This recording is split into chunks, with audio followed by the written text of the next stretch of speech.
Good morning, everybody. So this is our specialty to start our Abhidhamma study. Let's start our class reciting Namo Tassa 3 times together. Namo Tassa Bhagavato Arahato Samma Sambuddhassa. Namo Tassa Bhagavato Arahato Samma Sambuddhassa. Namo Tassa Bhagavato Arahato Samma Sambuddhassa. May I greet all of you.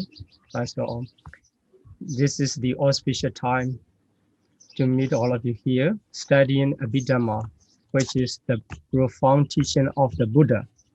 Today is 2020, 1st November, and yesterday was the day of Full Moon Day. At the end of the Wasa, we call in Myanmar the Danger. That was the last day of the Wasa for the monks, and also that was the day the Buddha came down from the Tawatinsa Dewarams after finishing his Abhidhamma talk in the Tawatinsa Dewaram. Yesterday was the completion of the day when it was completed, the Abhidhamma teaching, both in the human worlds and Dewarams. So today we start our study, Abhidhamma.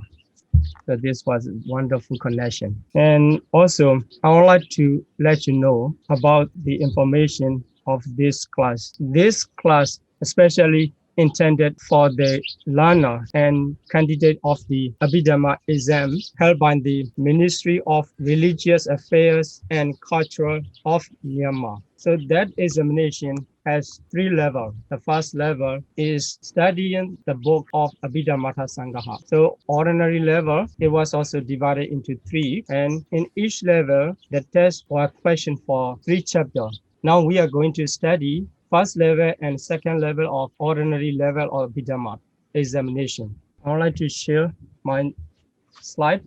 It was already sent to you in a PDF. So the first thing, I would like to introduce the books we are going to use in the study and also in the exam. The first book I would like to recommend in our study is a comprehensive manual of Abhidhamma by the Venerable Bhikkhu Bodhi. And another one is the previous version of the Abhidhamma Sangha's translation book, a manual of Abhidhamma by Venerable Acharya Nadara Mahathira from Sri Lanka.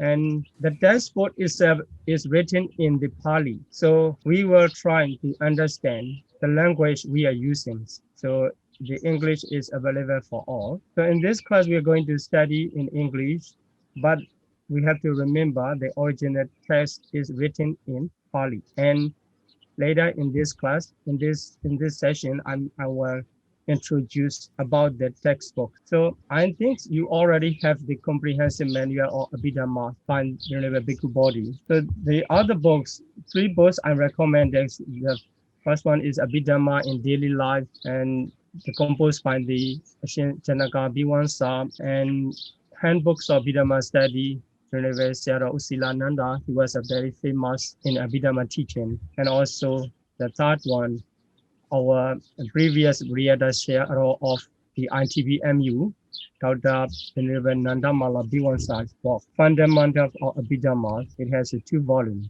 And I will use to explain many of the reference from these 3 and also some from some books if necessary. Okay, so in this first lesson of the Abhidhamma study, I will give the introduction, brief introduction to Abhidhamma. So Abhidhamma is quite large teaching, and also it is said every people regarded that Abhidhamma teaching is not easy to understand.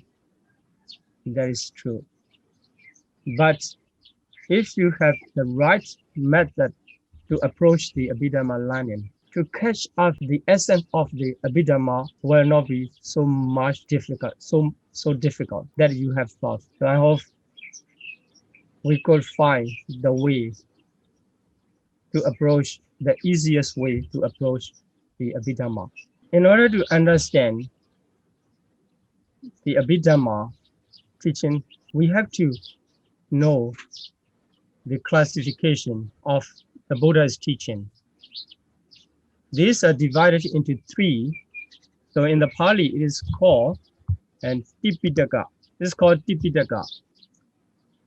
So if you translate the three baskets or three collection of the teachings, the Buddha taught many sutta and many discourses during his 45 years of the Buddhahood. After enlightenment, after his pre-nibbana, he taught many teachings to let the beings understand the true nature of reality. This is called the Four Noble Truths. All the teachings are divided into three, and namely in the Pitaka. So here we call it Pitaka and Pitaka.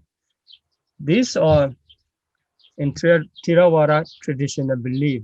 These are recorded in the Pali language and also in the Sanskrit and the other language, but mainly preserved in the Pali language.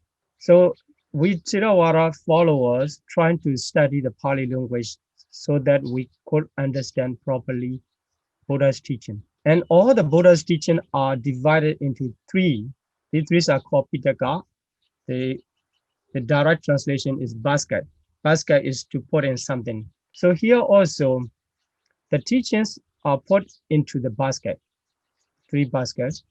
First one is Vinaya Pitaka, Suddhanta Pitaka, and the last one, Abhidhamma Pitaka. So the first collection of the Vinaya Pitaka is the collection of discipline for monks and bhikkhuni, and also samanera, etc.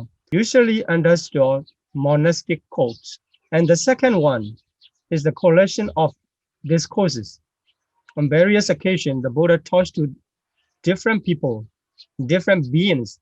Sometimes the discourse are preached to the Deva and Brahma.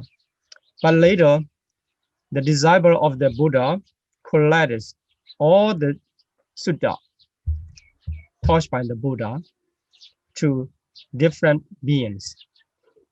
Then make the collection. This what is Suddhanta Pitaka. Then the last collection is Abhidhamma Pitaka, what we are going to study. This is the collection of higher or special doctrine of the Buddha. So we will understand how higher during our study. And in Fourth Buddhist Council, the classification was recorded as the Dhamma and Vinaya, only two. And the conclusion of the First Buddhist Council records the Dhamma and Vinaya. So here in this classification, we have the three categories of the Buddha's teaching. So we need to understand how related.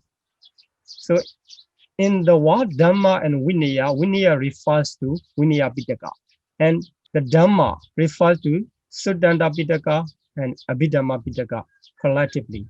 So Suddhanta and Abhidhamma Pitaka are collectively called Dhamma, which is the work of Venerable Ananda. And the first one, Vinaya Pitaka, is the work of Venerable Upali. So this is according to the record of the First Buddhist Council. So we already have altogether 6 Buddhist councils according to Theravada tradition. So among these 3 categories of Buddha's teaching, Abhidhamma Pitaka is a profound teaching, very profound. But if you are the one who wants to use your intelligent power or your wisdom, you will be happy to see the Abhidhamma teaching to study. Okay, in order to understand properly about the Buddha's teaching, into which is divided into different categories, and I would like to introduce another classification of the Buddha's teaching. The first one we already studied about the three category classification into three. Now another classification give the division into five. These are five Nikaya texts. This is also very popular classification. And the first one is Digha Nikaya. Digha Nikaya is the collection of the long discourses.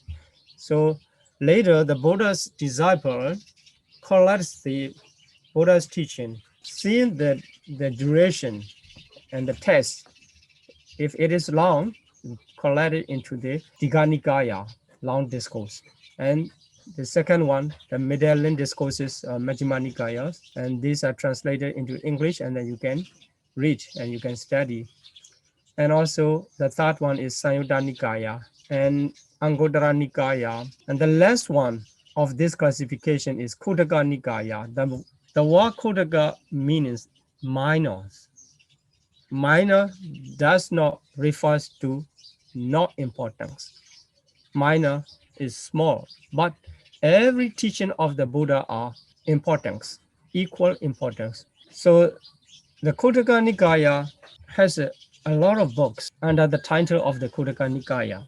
So Digha Nikaya in the Myanmar alphabet classification or the making a book system, Digha Nikaya has three books: Majjhima Nikaya, Samyutta Nikaya, Anguttara Nikaya, same. All of these four great Nikaya, we say the great, and the Khuddaka is because Khuddaka is the minor and the small. So we understood the rest four Nikayas are great. So great Nikaya has only three books in each Nikaya. But in Khuddaka Nikaya, so many books. Among them, the Vinaya Pitaka, 5 volumes, and Abhidhamma Pitaka, 12 volumes, are included under the title of the Khuddaka Nikaya. So here is the text given in the commentary, or Vinaya commentary, first book of Vinaya commentary, and Athasalini, which is the commentary of the first book of Abhidhamma, Dhammasangani. So, Tapitwa Chattaro Piti Nikayi Digha Adike, Kadenyam Buddha Vachanam Nikayo Khuddako Mado. On this wall, we understand Khuddaka Nikaya includes all the books of the Buddha's teaching except the previous 4 Nikaya. So this is the classification of Nikaya. So the Abhidhamma teaching now we are going to study is under the category of Pitaka classification. It is the Abhidhamma Pitaka. And under the classification of the 5 Nikaya, it is in the Khuddaka Nikaya. We have to understand in this way. Then I would like to introduce the 7 original texts of the Abhidhamma. So Abhidhamma Pitaka, Abhidhamma teachings has 7 books originally recorded in the Buddhist Council, starting from past Buddhist Council. The first one, maybe you cannot memorize all of them, but this is just introduction. So you just need to collect the information to make clear this teaching come from where. The first one is Dhammasangani. This is the explanation of Dhamma, the translation. But this Dhammasangani, if you read, it is not easy to understand because this enumeration of the Dhamma, enumeration of the phenomena of mentality and materialities into their specific name. So Chitta, Chittasika, among the Chittasika also which one is what. Like this, the classification will come in detail. And also, so many synonym words will be given to each phenomenon. So it is not easy to understand. But by this Dhammasangani, we can study the other books because that is like the context of the whole Abhidhamma. And second one, Vibhanga, the books are analyzed. This divides into the different the reality into different categories. And the third one, Dhatu-kata, the speech on the elements. So here you see the element. The word element is the translation of the word dhatu. The dhatu element also very important aspect to learn in the Abhidhamma. So altogether, there are 18 elements to understand. Here, these are explained in the Dhatu-kata. And Pukala Panyati, the designation of individual. So this is the only book talk about the Panyati. Yeah, Panyati. In the Abhidhamma, the teachings are focused and given in the way of the reality, ultimate reality. Not much talk about in the concept or conceptual thought, which is called Panyati. In other way, in the Abhidhamma, you cannot find, according to the Abhidhamma, there's no individual. Only the process of mentality and materiality that arise due to the condition and then cease due to the condition. That is the teaching of Abhidhamma. But in the Pukala Panyati book, the individual are explained. So we can note this about the individual related to the Panyati. The fifth one is Katawatu, is fine earth controversy. So we will learn about the Katawatu later. And the sixth one is Yamaka, the books of prayer. The ultimate reality are divided into two, and also two aspects, and question and answer. In by way of question and answer, this will explain. And the seventh one is the books of conditions. This is the largest and the most difficult text of Abhidhamma. So this classification, this enumeration is accepted by the Theravada tradition. In this case, I would like to let you know the maintenance of the Abhidhamma according to the Theravada tradition. With Theravada tradition, does not accept the new books, and we don't remove any teaching of the Buddha, maintain it in the past Buddhist council. So we try to maintain without adding or without removing. So we try to preserve the original teaching of the Buddha itself. Here in this case, among the 7 books, the only books Katawatu. Katawatu is the work of Thera Mauggaliputra Tissa. So who appear according to record is sometimes changes the years, the recorded years changes. So here widely accepted 218 years after the Buddha's Prinivana. So during the time of the Emperor King Asoka in India. So Venerable Sayadaw U Silananda wrote in his Abhidhamma study, volume 1, he said that 234 years. Anyhow, we can understand that Venerable Mauggaliputra appeared at the time of Emperor Asoka, which was the time of the Third Buddhist Council. So the Katawatu, the complete work of Katawatu appear at the time of the Third Buddhist Council. So if you want to know more about the Katawatu and the history of the Abhidhamma, and you can read in the comprehensive manual of Abhidhamma introduction, page 1 to 20. So this is the notes from the books. And so the Katawatu was preached by the Buddha himself, but the complete word of Katawatu come at the time of Venerable Mauggaliputra Tissa. So the other books, about the other books, including the context of the Katawatu, who is the author? Who is the origin of the Abhidhamma teaching? There's a question, who is the author? If you give the answer from the Theravada tradition, the Buddha is the author of Abhidhamma. So the Buddha himself preached the Abhidhamma. So about the authorship, the controversy comes. This is the Buddha's teaching, the tradition say, but later some scholars say this is the later work. But according to the Theravada tradition, we have the text written in Pali, which is called the commentary. The commentary explains where the Buddha taught Abhidhamma teaching. So 7 years after his enlightenment, the Buddha performed the twin miracle performance in Savatthi. Then he went up to the Tawatinsa Deva realms to teach the Abhidhamma. He preached there to the deities. The complete teachings of Abhidhamma was given to the deities at the Tawatinsa Deva realms. So there the audience are only Devas and Brahmas. There's no human being in Tawatinsa. Then the commentary of the Dhammasangani, which is called Athasalini, explained the Abhidhamma teaching was already in Buddha's mind before he has taught the Abhidhamma in the Tawatinsa realm. It is said that 4 weeks after his enlightenment, the Buddha spent 7 weeks. 7 weeks after his enlightenment, he spent 7 weeks around the Bodhi tree. During that time, in 4 weeks after his enlightenment, he contemplated the complete set here you have to note that the complete set, it means even the Gatawa to include in the contemplation of the Buddha under the Bodhi tree. So he has contemplated the complete set of Abhidhamma in the jewel house, which is called Ratanakara, around the Bodhi tree. So beginning with the Dhammasangani, just now I has introduced 7 books. All 7 books were contemplated by the Buddha. So the event is explained there. At the time of investigation of the first 7 books up to the Yamaka, the Buddha's body did not emit ray.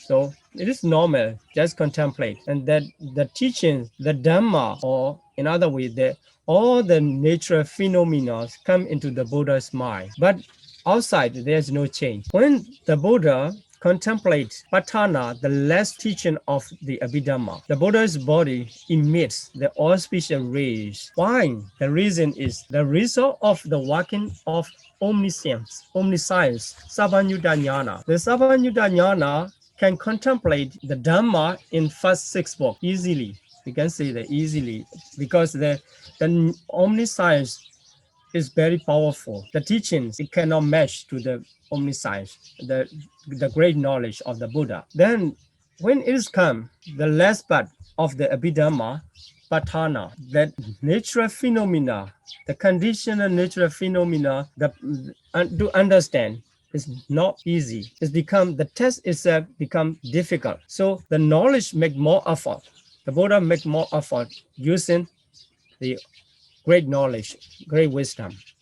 At that time, by the work of the omniscience of the Buddha, the rays are produced by the body. So in this case, you will learn what is the relationship between the omitting the rays and the working of the wisdom. So wisdom is one of the mentality. So mentality produces the mind-born matter. And the mind-born matter related to the karma-born matter. In this way, the rays are produced. You will understand when we study more about the relationship between mentality and materiality according to the condition. So in this regard about the authorship of Abhidhamma, there are 2 conclusions. One is taught by the Buddha himself, that this is the traditional belief. And the other is Abhidhamma's later development. So if you stand in one side, you have to argue in the other side. So here in this class, I already informed that we are not going to elaborate the argument about the authorship of Abhidhamma. We will follow the traditional conclusion, which is saying that taught by the Buddha himself. So from this time on, along with the study of this class, we will believe Abhidhamma was taught by the Buddha himself. Then we will proceed our study to understand Abhidhamma teaching. So if Abhidhamma was preached to the Deva, deities, and who brought, the question comes, who brought Abhidhamma to the human world? So it was taught in the Tawatensa Deva realms, not in the human realms. There's no human in the Deva realms in the audience of the Abhidhamma teaching. So who brought the Abhidhamma teaching into human realms? So we can read the text of the commentary explanation.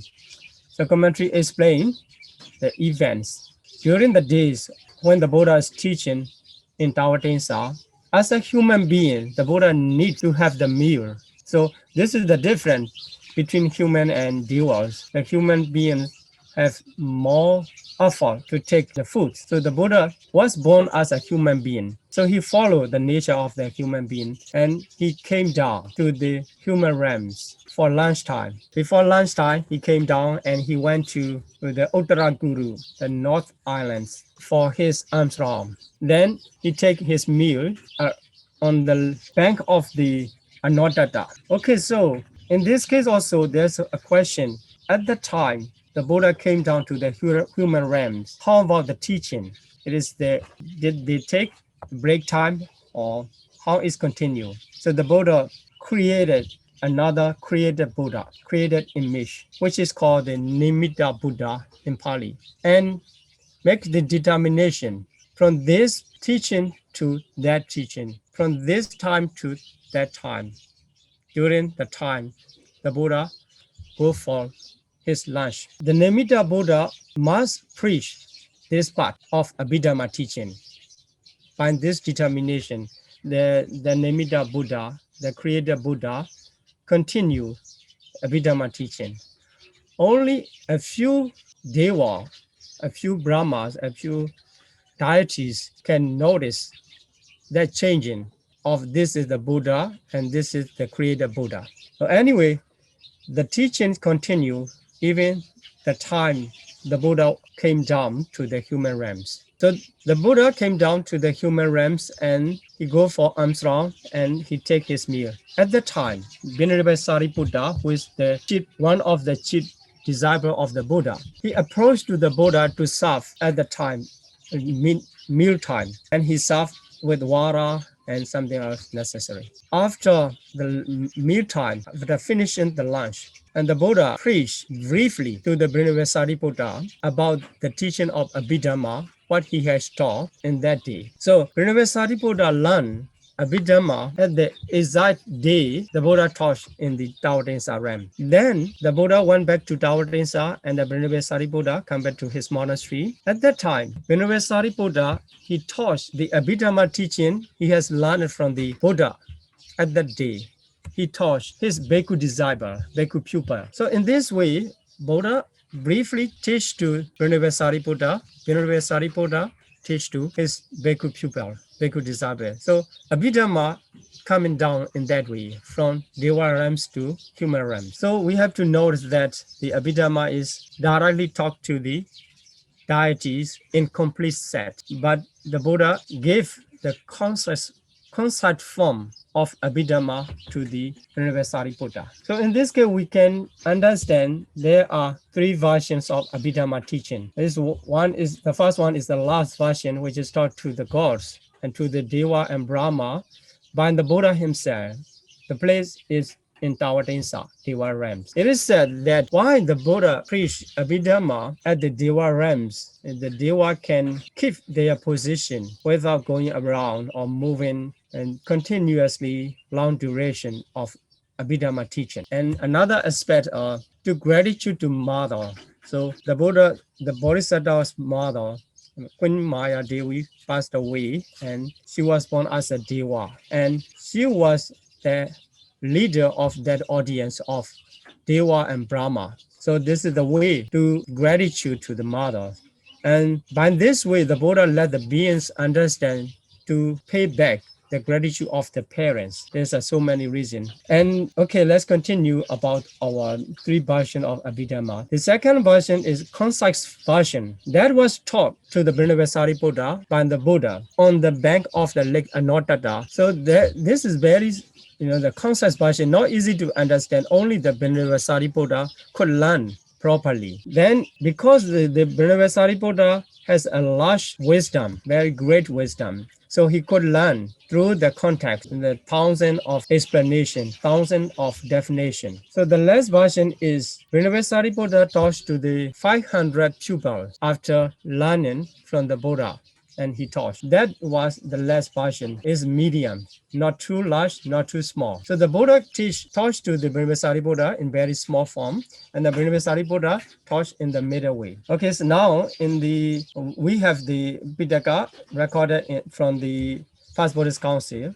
That was the last version of the medium version. So in this way, at the end of the Vasa, 7 years after the Buddha's enlightenment, which is recorded in the Maha era, 109, three versions simultaneously appear in the human realms and Deva realms. This is the origin of the Abhidhamma. So in order to understand what is the Abhidhamma, so the definition is given there. The Abhidhamma in the Tipitaka Pali text usually refers as a universal education. So this is an education. This is not only the religious. You have to use your knowledge to understand the Abhidhamma and the reasoning and the experience. So Abhidhamma is not only a theory subject to experience by the human knowledge. So if you practice the meditation, you will see mentality and materialities into their nature. Then you can classify this is what kind of mentality and what kind of materiality in detail.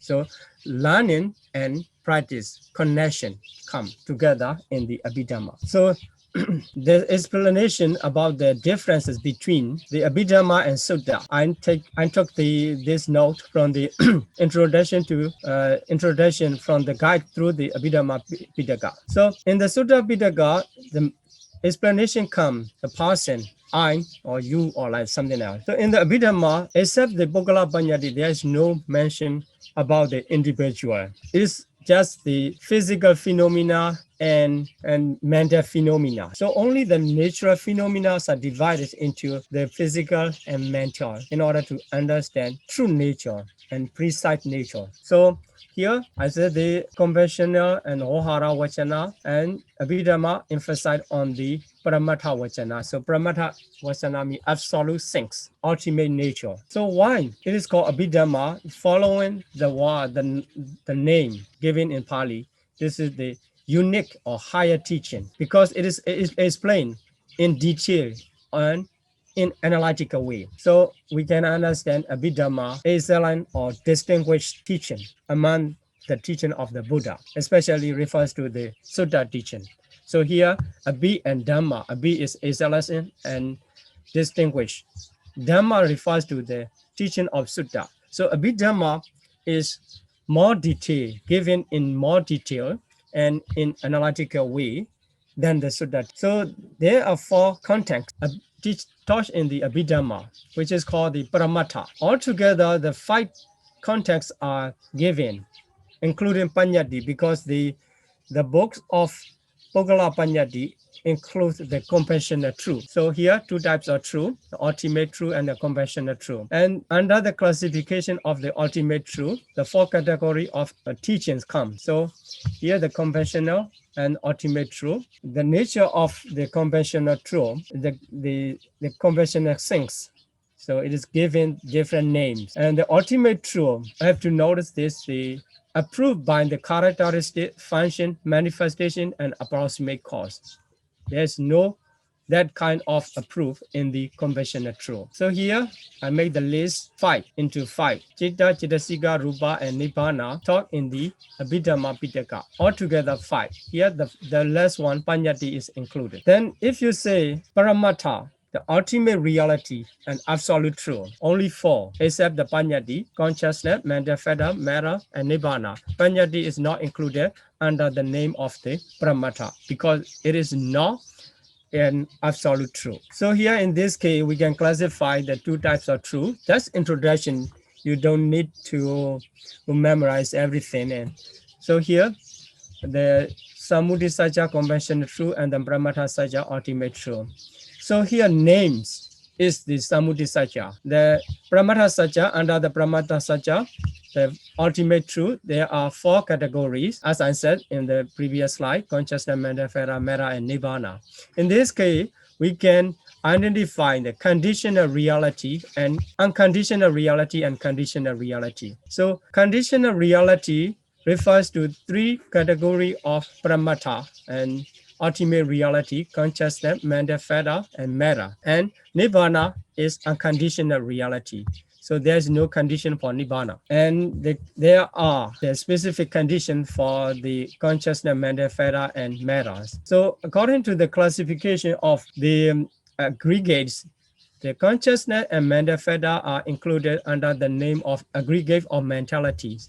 And matter is included under the name of aggregate of materialities. So this is the classification come from the aggregates. Then in this case, we also have to pay attention types of the beings. So you may know that there are 31 planes. There are woeful state, and I will introduce in next lesson the 31 planes. In 31 planes, if we classified according to the aggregates possessed by the beings. There are three types of aggregate. One is the Ekawakara, one who has only a single aggregate of materiality. So Chatuwakara possess four aggregates of mentalities, and Panchawakara possess five aggregates. So these are three categories of beings.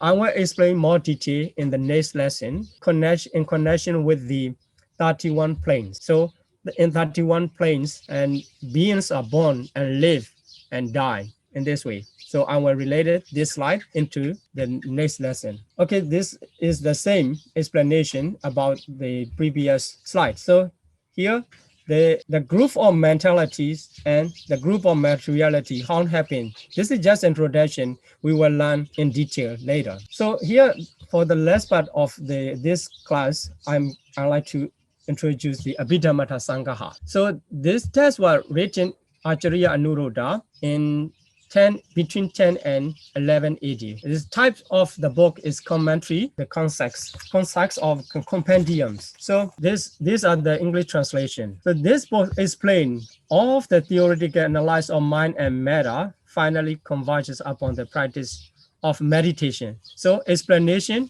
and the practice, connection. So what the Bhikkhu Bodhi said is this teaching, understanding the books of Abhidhamma Sangha is the key to unlock the treasure of Buddha Dhamma. So I hope after the end of this class, you will have the key to unlock the treasure of the Buddha Dhamma. And this book was only the 169 pages in the Burmese version, very small books. It is very in small book, handbook. So some books I introduced in the slides, so it doesn't matter, you can read it. Here, starting from the Mahatthakara, this was originally come from the India and introduced to Sri Lanka by Mahinda Mahathira. And the commentary, three commentary, Athasalini, Samoha Vinodani, Panchapakarana, Athakatha. And then sub-commentary, Mulatika and Anutika. So this is the outline of Abhidhamma Sangha. You can read slowly, and then we will study chapter by chapter. And another book, Abhidhamma Vibhavini. This is the next level of the Abhidhamma exam.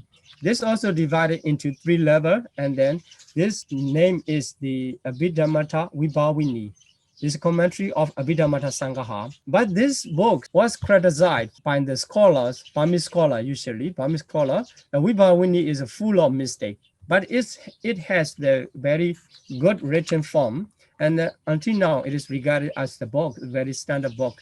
So the exam make it is textbook. So it is called the Tikajo in Myanmar. So famous Tika. So the books of Paramata Dipani, which criticized a lot of, it is said that 270 mistakes of the Abhidhamma Vibhavini book mentioned in the Paramata Vibhavini. It is the work of Venerable Larry Searo, very famous teacher in the Abhidhamma. So he wrote this book in the 1897. So this is the end of my explanation for the past lesson. So I introduced the origin and the teaching of the Abhidhamma and the books of brief introduction about the Abhidhamma Sangha and Abhidhamma Vibhavini. So that's all for now. So let's go to the discussion. Sharing mirrors. So let's share our mirrors together. It is written in the Pali language. Trying to read it. Imina punya kamina mame bala samagamo sadang samagamo hodu jawa nibbana badiya idame punyang asawakya wahang hodu idame punyang nibbana sapachayo hodu Mama punya bhagam sabha satanam vajimi te sabe me samam punya bhagam labandu. Sādhu, Sādhu, Sādhu. Sakhi hodu, Nibbana sapache hodu.